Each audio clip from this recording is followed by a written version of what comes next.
اور دیگر آئمہ نے بھی اس کو واضح کیا ہے۔ سب سے پہلے یہ بات ہے، میں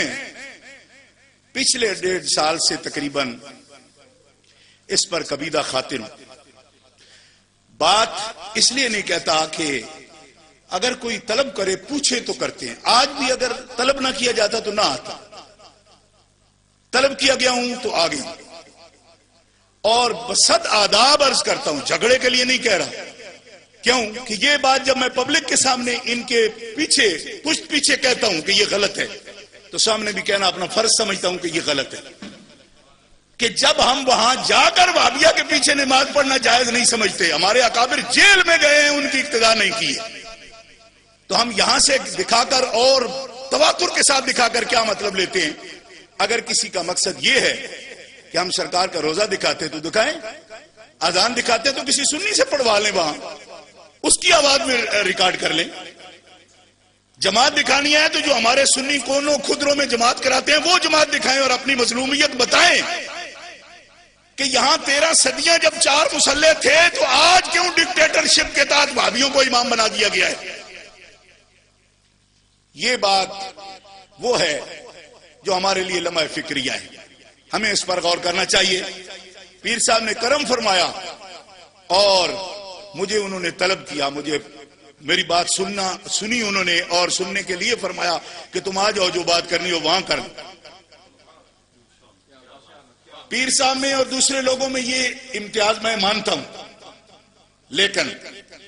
اگر ایک رو میں بات کہہ جاتا ہوں تو میں مجرم ہوتا ہوں۔ میں اگر اپنے ضمیر کی عدالت میں مجرم نہ ہوتا، چپ رہنے پر تو چپ رہ جاتا میں، مگر اس بات کو میں درست نہیں سمجھتا، اور اس پر علماء اہل سنت کے سامنے بھی میرا استغاثہ ہے کہ یہ بات غلط ہے، اور اگر وہ اس بات پر مصر ہوں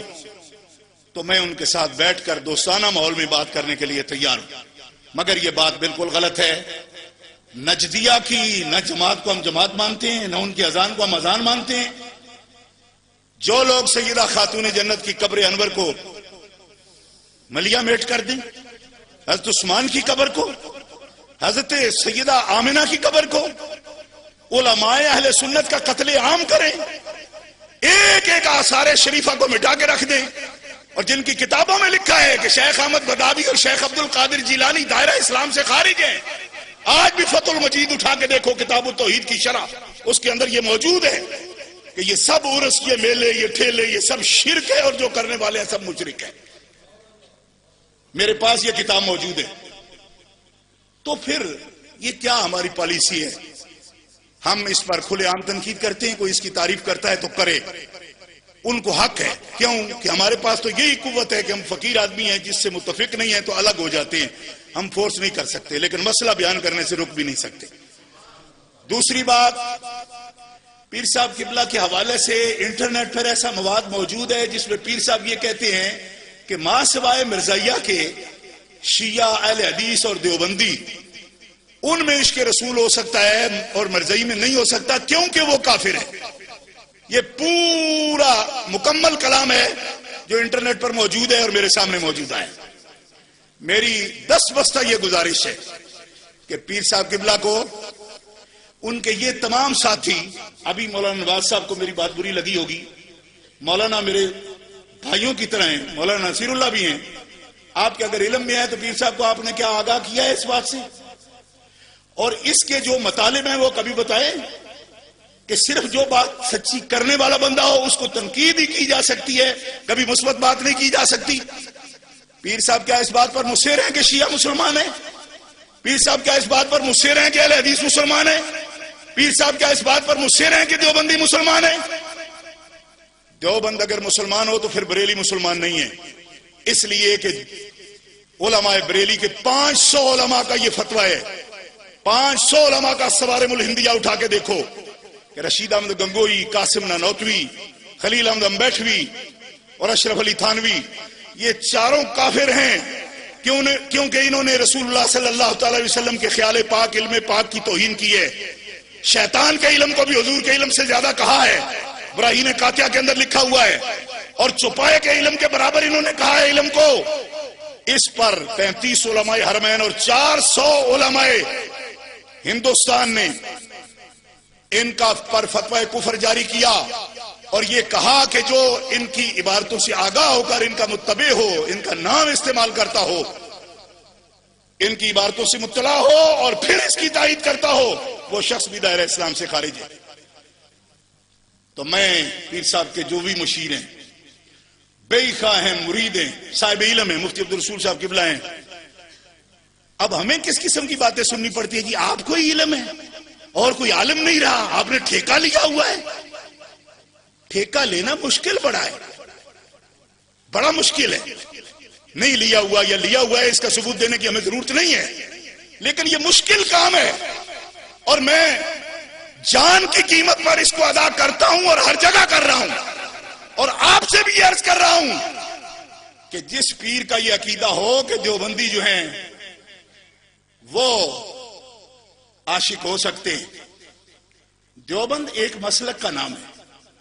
بعض یہ تعویل کرتے ہیں جی دیوبند کا پڑھا ہوا ہو تو صحیح بھی ہو سکتا ہے، یہ مدرسے کی بات نہیں۔ پنجاب یونیورسٹی کا پڑھا ہوا ٹھیک ہو سکتا ہے، کیوں کہ اس پر مسلک کی چھاپ نہیں۔ یہ دارالعلوم اب دارالعلوم نہیں رہے، ان پر مسلک کی چھاپ ہے،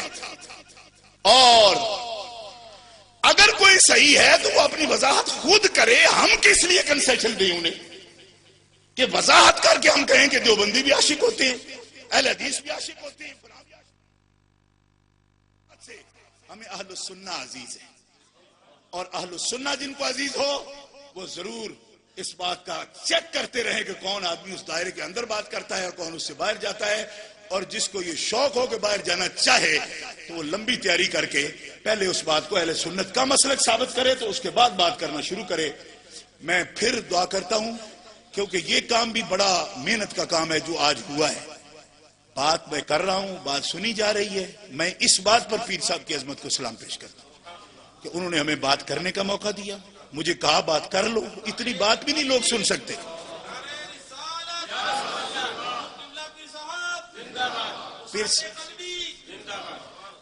میں بصد آداب یہ کہتا ہوں کہ اگر یہ بات میں نے بطیب خاطر کہی ہو، اور ویسے بھی آپ یہ سمجھتے ہیں کہ اس ماحول میں میں کوئی داد پانے تو کر ہی نہیں سکتا تھا کہ یہ تو مریدین کا حلقہ ہے پیر صاحب کا، میں آپ سب کو اس بات سے آگاہ کرنے کے لیے کہہ رہا ہوں، کیوں کہ آپ ہی بار بار میری بات سنے تو کہیں شاہ کرتے سمجھ نہیں آتی، تو ہمارے پیر صاحب کا بھی گلہ کرتا ہے، تو میں اس لیے اس ماحول میں یہ بات کر رہا ہوں کہ آپ سب اس سے آگاہ ہوں، آپ ان کو مجبور کر لیں کہ یہ سلسلے ہم نے پیری مریدی کے اور استادی شاگردی کے بنائے اس لیے ہیں کہ آپ ہمیں پکا سنی رکھیں۔ میں تو اس نظریے کا آدمی کو پیر اسی لیے بناتے ہیں کہ وہ اپنا ایمان بھی درست کرے اور اعمال بھی درست کرے۔ اس سسٹم کے لیے پیر ہیں، اس سسٹم کے لیے استاد ہیں۔ اہل السنہ والجماعہ وہی جماعت ہے ما انا علیہ واصحابی کی، جو رسول اللہ کے طریقے پر ہے، رسول اللہ کے صحابہ کے طریقے پر ہے۔ یہ باتیں کمزوری کی تھیں، دور ہو جائیں تو نور ہی ہے، اس کا کسے انکار ہے۔ پیر صاحب قبلہ سے ہمیں محبت ہے، پیر صاحب سے ہم پیار کرتے ہیں، مگر اپنے نظریات سے ہم اپنے باپ سے بھی زیادہ نظریات سے پیار کرتے ہیں۔ میں آپ کو جو بات کہہ رہا ہوں اللہ اور رسول کو گواہ کہہ کر کہہ رہا ہوں، اپنے باپ دادا سے بھی زیادہ ہمیں اس نظریے سے پیار ہے جس نظریے پر ہمارے باپ دادا نے اپنی گردنیں کٹوائی ہیں، نیزے کی نوک پر چڑھوائی ہیں۔ اگر بندے قیمتی ہوتے تو حسین علی مقام کبھی سر نہ کٹاتے، کیوں؟ بندہ بچ جاتا، نظریہ مر جاتا، لیکن حسین علی مقام نے